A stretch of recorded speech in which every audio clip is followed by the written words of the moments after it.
Hello guys, welcome back to my channel. तो कैसे हैं आप लोग? आई होप आप लोग बहुत अच्छे होंगे हमेशा की तरह। तो गाइस मैं अब फिर आप लोगों के लिए टिप्स और ट्रिक्स लेके आ गई हूँ। तो चलिए वीडियो शुरू करते हैं। लेकिन रिक्वेस्ट बस यही है कि थोड़ा सा भी पसंद आता है तो प्लीज़ अपना सपोर्ट ज़रूर बनाइएगा, लाइक और सब्सक्राइब करना मत भूलिएगा। तो गाइस आज का जो सबसे पहले हमारा टिप्स है ना, ये लाल मिर्ची से है। देखो, लाल मिर्ची हमारे घर में आती है और लाल मिर्ची क्या होती है ना, ये बहुत बारिश के मौसम में तो बहुत जल्दी ख़राब हो जाती है। इसमें फंगस लग जाते हैं, ये बहुत जल्दी ख़राब होती है। तो ये मिर्चियाँ आपकी ख़राब नहीं होंगी, क्योंकि मेरे पास बहुत ही अच्छी टिप्स है जिससे कि इसे ये मिर्ची आप ख़राब नहीं होंगी। देखो, ये मिर्चियाँ ख़राब ना हो उसके लिए आप क्या करो, ये मिर्ची लो और इसके डंठल को निकाल दो। कभी कभी क्या होता है, इन मिर्चियों में छोटे छोटे कीड़े भी पड़ जाते हैं बारिश में, तो और हमें बहुत फेंकना पड़ जाता है। तो देखो, अब वैसे ऐसा नहीं होगा। अब जब भी क्या है, मिर्ची लो तो छोटे छोटे इसके जो डंठल है उसको आप निकाल के इस प्लेट में रख दो और इस डंठल को अपने पौधों में डाल दो। जिससे क्या होगा कि वो आपके पौधे के लिए फर्टिलाइज़र का भी काम करेगा और उससे चींटियाँ नहीं आएंगी, पौधों में कीड़े मकोड़े नहीं आएंगे। और इन मिर्चियों को हम बचाने के लिए क्या करेंगे कि पहले ही हम इसमें थोड़ा सा हल्दी पाउडर डाल देंगे। इसका डंठल तोड़ने के बाद इसमें हल्दी पाउडर डाल देंगे। और देखो, मेरे बगल में चूँकि फॉग था तो मैंने इसी से मिला दिया और हाथ में जलन होती है, इसलिए मैं इसका यूज़ कर रही हूँ। आप भी चम्मच या किसी चीज़ से आप इसको मिला दो। तो इस तरीके से मिलाने के बाद अब मैं क्या करूँगी, इसको अच्छे से मिक्स हो गया। अब इसको जहाँ भी रखना है, स्टोर करना है, आप इसको स्टोर करिए।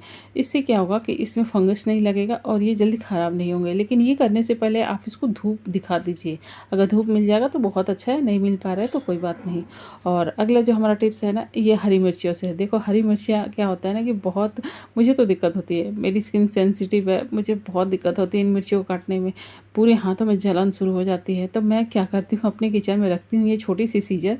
जिससे क्या होता है कि मुझे बहुत दिक्कत नहीं होती। मुझे जब भी मिर्ची काटनी होती है ना, मैं फटाफट इस तरीके से मिर्चियाँ लेती हूँ और उसको इस तरीके से सीजर से कट कर लेती हूँ। तो मेरा काम आसान हो जाता है। तो आप भी इस तरीके से कट कर सकते हो। लेकिन अगर आप नहीं चाहते हो सीजर से कट करना, तो या आप अपने किचन में नहीं रखते हो सीजर, तो देखो एक बहुत ही आसान सोपा है जिसकी सहायता से आप कट कर सकते हो। तो देखो, मैं क्या कर रही हूँ, मैं फॉग है इसको मैं ले रही हूँ और फॉग में मैं क्या करूँगी, 3-4 एक साइज़ की मिर्ची ले लूँगी। तो देखो, ये मिर्चियाँ हो गई। अब इन मिर्चियों में मैं क्या करूँगी, फंसा दूँगी इस तरीके से, फंसा दूँगी मिर्चियों को। तो अब ये फंस गया इसमें। अब फंसने की वजह से क्या होगा, ये निकलेगा नहीं, और निकलेगा नहीं तो हम इसे आराम से कट कर लेंगे। तो देखो, इस तरीके से मैंने कर दिया। अब प्लेट में आप इसको चाहें तो सीजर से कट कर लो, और सीजर अगर आप नहीं रखते हो तो इस तरीके से प्लेट में रखो या चॉपिंग बोर्ड पे, और इस तरीके से इसको फटाफट कट कर लो। तो देखो, ये आराम से कट हो जाता है, कोई दिक्कत नहीं होती है। तो इस तरीके का आप यूज़ कर सकते हो। ये बहुत ही आसान तरीका है। अब आपके हाथों में इससे जलन भी नहीं होगी, नहीं तो बहुत जलन होती है, मुझे तो होती है। अब भाई, जिसकी सेंसिटिव स्किन होगी उसको दिक्कत होगी। तो देखो, ये हमने हरी मिर्चियाँ कट कर ली बहुत ही आसान तरीके से। कभी कभी क्या होता है कि हमारे घर में लड़कियां होती हैं, वो नहीं कट करना चाहती हैं और उन्हें हम गरीब सोचते हैं कुछ सिखाएं, कुछ उन्हें कट करना, उन्हें खाना बनाना। तो इसमें ये बहुत हेल्प करेगा आपको। इस तरीके से वो कट कर सकती हैं। अगर हाथों से नहीं छूना चाहती है तो चाहे तो ग्लव्स पहन लें, नहीं तो इस तरीके से कट कर सकती हैं। और अगला जो हमारा टिप्स है ना, ये बर्तनों से है। देखो, बर्तन हमारे घर में ना ऐसे होते हैं, और दिक्कत क्या होती है कि हमारे पड़ोसियों के पास भी ऐसे ही बर्तन होते हैं। और जब हम कुछ भी उनके पास जाता है ना, तो ये मिक्सअप हो जाता है और समझ में नहीं आता कि हमारा कौन है उनका कौन है।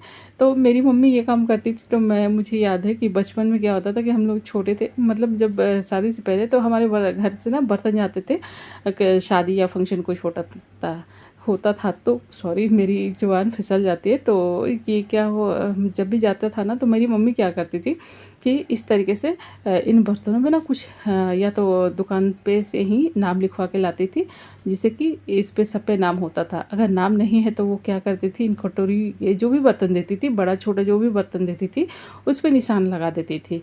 तो हम भी शहर में रहते हैं या कहीं भी रहते हैं, तो हमें भी अगल बगल कटोरियाँ देनी पड़ती है, कोई डिश अच्छी बनाते हैं तो देखो, हमारी कटोरियाँ मिक्सअप हो जाती हैं, हमें नहीं मिल पाती। तो बहुत ही वही तरीका यहाँ मैं अपना रही हूँ कि इस तरीके से आप अपने घर में किसी एक आदमी का फर्स्ट लेटर आप लिख दो या इस तरीके से क्रॉस लगा दो। क्योंकि मम्मी भी मेरी ऐसे ही करती थी। इस तरीके से आप क्रॉस लगा दो या कोई भी पहला अल्फ़ाबेट आप लिख दो, तो इससे क्या होगा कि अब ये बर्तन कहीं भी जाएगा ना, ये आपको आराम से मिल जाएगा। और ये जितनी जल्दी ये लग जा रहा है उतना आसानी से छूटता नहीं है नेल पॉलिश। ऐसा नहीं कि हमने लगा दिया और ये बर्तन धोने के बाद छूट जाएगा। तो ये बहुत टाइम तक चल जाता है और जब भी निकले तो आप फिर से इसके लगा लो। तो इस तरीके से अब आपके बर्तन जो है ना, ये मिक्सअप नहीं होंगे किसी के बर्तनों में और आराम से आपको मिल जाएंगे। क्योंकि कटोरियाँ लगभग सबकी एक ही जैसी होती हैं, प्लेट भी लगभग सबके मिलते जुलते ही होते हैं और हम इसकी वजह से हमारे बर्तन मिक्सअप हो जाते हैं और हमें मिल ही नहीं पाते। तो इस तरीके से आप अपने बर्तनों को रख सकते हो जिससे कि ये इधर उधर कहीं नहीं होंगे। तो आई होप आप लोगों को अभी तक का अच्छा लग रहा होगा। तो प्लीज़ अगर थोड़ा सा भी अच्छा लग रहा होगा ना, तो प्लीज़ अपना सपोर्ट ज़रूर बनाइएगा।